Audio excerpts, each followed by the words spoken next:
Hello बच्चा। आज बहुत इंपॉर्टेंट टॉपिक को लेकर के हम बात करेंगे जो कि बोर्ड एग्जाम क्लास 10th और 12th से रिलेटेड है। और वो क्या है बच्चा? क्योंकि बहुत मेहनत से आप लोग बोर्ड एग्जाम का तैयारी कर रहे हो, दिन रात एक करके पढ़ रहे हो, लेकिन आपका एक छोटा सा मिस्टेक आपका मार्क्स को रिड्यूस कर देता है। और किस तरह से आपको मार्क्स का रिड्यूस करता है आपको नहीं पता। क्योंकि आपको जितना भी आप पढ़ लो, अगर आपको उसका सही तरीका से प्रेजेंटेशन नहीं आता है according to the CBSE rules and regulation, according to the CBSE norms, according to the CBSE, तो आपको वो मार्किंग स्कीम मार्किंग मार्क्स नहीं मिल पाएगा जिसका आप हकदार हो। इसीलिए आपके पास जितना भी नॉलेज हो, आप जितना भी पढ़ लिए, अगर आपको वो मार्क स्टेप नहीं पता, आपको वो प्रेजेंटेशन स्किल नहीं पता, तो आपके लिए बहुत फ्रूटफुल नहीं होने वाला है। तो आज के वीडियो में हम लाइव प्रूफ के साथ देखेंगे सीबीएसई के द्वारा प्रूफ, जो सीबीएसई मॉडल मार्किंग स्कीम और साथ ही साथ मॉडल आंसर से जो पब्लिश किया है उसको हम एकदम बारीकी से डिस्कस करेंगे। अगर आप ये चीज़ फॉलो करोगे तो डेफिनेटली आपका जो रिजल्ट होगा वो आप जितना जिसका हकदार हो उससे बेहतर होगा। सिर्फ आपको स्किल प्रेजेंटेशन स्किल को ध्यान में रखना है। तो चलिए आप खुद ही सीबीएसई की वेबसाइट में जाकर के इसको लैब एकदम प्रूफ कर सकते हो, एकदम लाइव एक्सपीरियंस ले सकते हो, है ना। तो हम आपको स्टेप बाय स्टेप दिखाएंगे। साइंस का दिखाएंगे क्योंकि कल का एग्जाम में आपका साइंस है, और उसको किस तरह से प्रेजेंट करना है, किस तरह से लिखना है, मार्किंग स्कीम कैसे होगा, इसको जरूर से देख करके और कल फॉलो करना। डेफिनेटली आपका मार्क्स अच्छा रहेगा और मार्क्स इंक्रीज होगा अगर आज का वीडियो में जो हम जानकारी दे रहे हैं इसको फॉलो करोगे तब। ठीक है, तो चलो सबसे पहले क्या करना है, देखो हम सीबीएसई की वेबसाइट में गए हैं। उसके बाद सीबीएसई की वेबसाइट में जाने के बाद आपको मेन वेबसाइट में जाना है। अब मेन वेबसाइट में जैसे आप जाओगे, ठीक है, ये देखो टाइम टेकन लग रहा है, हम ऑलरेडी यहाँ डाउनलोड करके रखे हैं, तो आप वहां पर जा करके देख सकते हो। देखो ये सीबीएसई के द्वारा ये आंसर शीट है जो अपलोड किया गया है ना बच्चा। यहाँ पर हम कुछ भी नहीं किए हैं। यहाँ देखो साइंस का ये मॉडल आंसर शीट है। यहाँ पर आप देखोगे जो लिखने का तरीका है, देखो यहाँ पर सेक्शन ए जो बच्चा लिखा है, यहाँ सेक्शन ए कितना सुंदर सा, और एक मार्क एक लाइन को राइट हैंड साइड मार्क किया गया है किस चीज के लिए, रफ के लिए, है ना। ये ऑलरेडी चेक किया हुआ पेपर है बच्चा।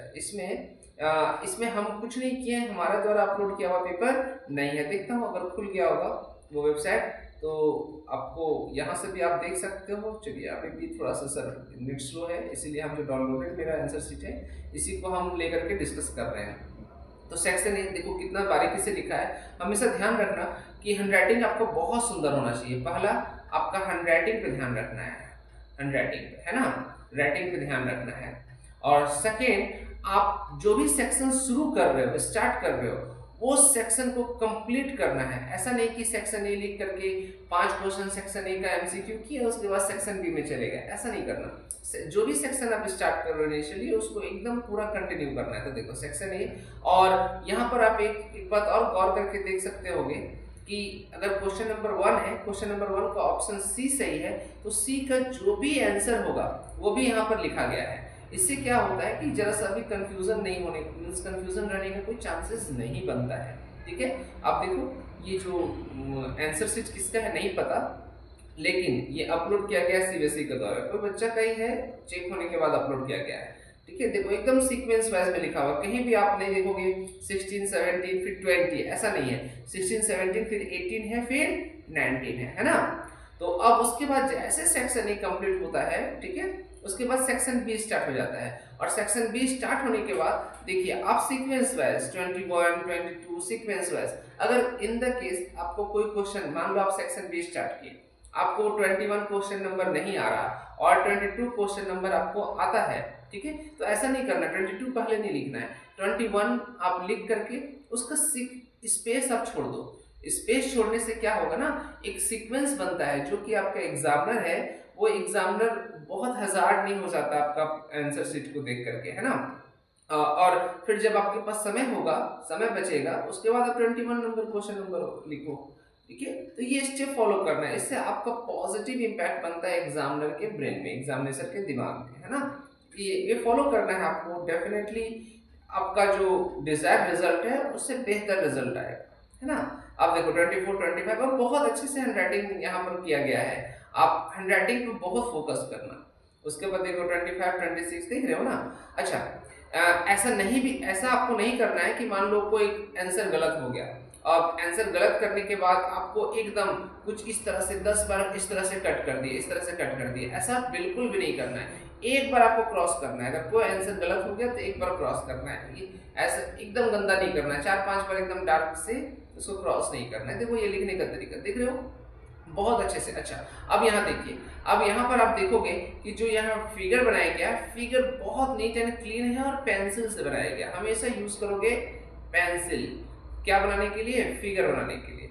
फिगर आपको कभी भी पेन से नहीं बनाना है ना। और फिगर में जो आप यहाँ पर देखो, यहाँ पर जो नॉमेनक्लेचर दिया गया है, मतलब यहाँ पे जो लिखने का काम किया गया है वो पेन से है, और फिगर में जो भी लिखने वाला वर्क होगा उसको आप पेन से करोगे, उसको पेंसिल से करने का जरूरत नहीं। अगर पेंसिल से करते तो भी कोई दिक्कत नहीं है, लेकिन ये सीबीएसई के द्वारा अपलोड किया गया है तो हम लोग इसको फॉलो करेंगे, है ना, अच्छा मार्क्स के लिए। उसके बाद फिर यहाँ पर देखो जो फिगर है वो फिगर पेंसिल से बनाया गया है।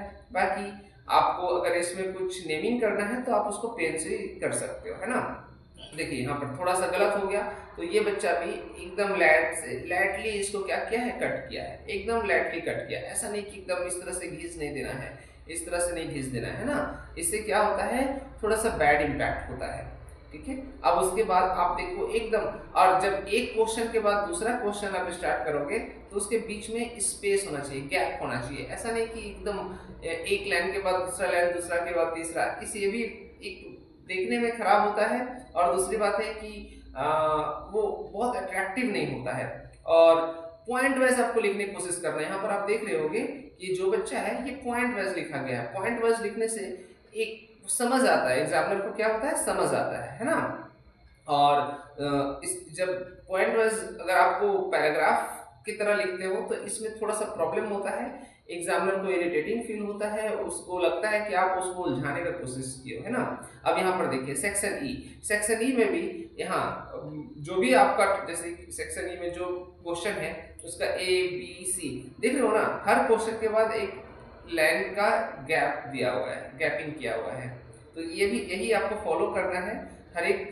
अच्छा, और साथ ही साथ आप जो भी न्यूमेरिकल्स, अगर आपका कोई न्यूमेरिकल्स है तो न्यूमेरिकल का जो आंसर आता है ना, इसको इस तरह से बॉक्स बनाना है। ये बॉक्स बनाने से क्या होता है कि आंसर तुरंत रिफ्लेक्ट करता है किसके, एग्जामिनर के ब्रेन में। देखिए अब ये लास्ट हो गया, है ना। लास्ट होने के बाद आपको पेपर में कभी भी कुछ भी थैंक यू या फिर किसी तरह का कोई धर्म से जुड़ा हुआ चीज, ओम नमः शिवाय या कोई भी चीज, या फिर कोई अल्लाह लिख देता है, कोई खुदा लिख देता है, फिर ये सब चीज आपको नहीं लिखना है, पेपर में कुछ भी नहीं लिखना है, ये भी बैड इम्पैक्ट पड़ता है ना। तो आई होप कि देखिए ये आपको बहुत अच्छे से समझ आ गया होगा लिखने का तरीका, ये किस तरह से पेपर में प्रेजेंटेशन करना है। कितना भी पढ़ लो, अगर आपको प्रेजेंटेशन में दिक्कत हो रहा है तो आपके लिए मार्क्स बहुत अच्छा नहीं आ पाएगा, कहीं ना कहीं मार्क्स रिड्यूस होगा। सेम उसी तरीका से मैथ्स में भी आप देखोगे बच्चा, मैथ्स में भी उसी तरह से किया गया है। मैथ्स स्टैंडर्ड का ये क्वेश्चन है, ठीक है। यहाँ पर हम थोड़ा सा इसको पेन वाला अप्लाई कर लेते हैं ना। तो देखिए यहाँ पर आप देखोगे ये मैथ्स वाला सिस्टम में भी एकदम एमसीक्यू, जो पहला सेक्शन है एमसीक्यू, सारा वही एमसीक्यू किया गया पहले, है ना। अब उसके बाद यहाँ पर देखो सेक्शन बी जब स्टार्ट किया गया, उसके बाद सेक्शन बी का सारा क्वेश्चन कंटिन्यूअस मोड में किया गया है, और सेक्शन ए जब स्टार्ट यहाँ पर बच्चे के द्वारा सॉल्व किया गया तो ऑप्शन भी लिखना है और उसके बाद उसका आंसर भी लिखना है। ऐसा नहीं कि सिर्फ ऑप्शन लिख करके छोड़ दो, ऑप्शन के साथ उसका आंसर भी लिखना है।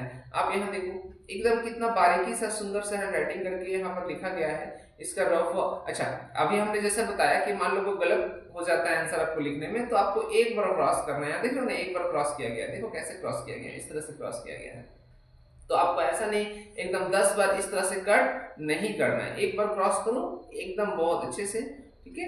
इसमें कोई नेगेटिव इम्पैक्ट नहीं पड़ेगा। और यहाँ पर आप देखोगे जो यहाँ पर जिसको दिखाना होता है कि भाई ये आंसर हमने किया, उसको देखो यहाँ पर अंडरलाइन कर दिया गया, ये चीज आप फॉलो करना है ना। और साथ ही साथ आपको हैंडराइटिंग पे फोकस करना है। यहाँ पर देखिए फिगर पेंसिल से बनाया गया है, यहाँ पे कोई कंफ्यूजन नहीं होना चाहिए। जब भी आपका स्टैटिस्टिक्स से क्वेश्चन आएगा तो जो आपको टेबल है वो एकदम बहुत अच्छे से सुंदर से बनाना है।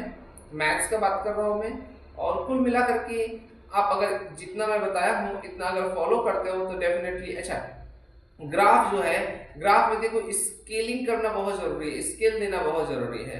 स्केल नहीं दोगे, ग्राफ बना दोगे तो फिर वो आपका मार्क्स रिड्यूस होता है ना, जो ग्राफ वर्क। आप हमेशा पेंसिल से बनाओगे, पेंसिल से ही बनाना है, जितना भी फिगर है, डायग्राम है, जो भी है, और लास्ट में एक बॉक्स बना दोगे, है ना। अब यहाँ पर देखिए ये बच्चे का कितना अच्छा से बारीकी से ये किया गया है ना। चलिए, अब आई होप कि जो हमने आज आपको बताया पेपर प्रेजेंटेशन इन बोर्ड एग्जाम, ये क्लास 10th और 12 दोनों के लिए है। क्लास 12 में भी यही करना है, क्लास 10th में भी करना है। ऐसा कंफ्यूजन में आप नहीं रहिएगा बच्चा। तो बहुत अच्छे से समझ आ गया होगा। कल साइंस का एग्जाम है, साइंस का एग्जाम दीजिए। साइंस के एग्जाम के बाद फिर हम मैथ्स का वीडियो लेकर के आएंगे।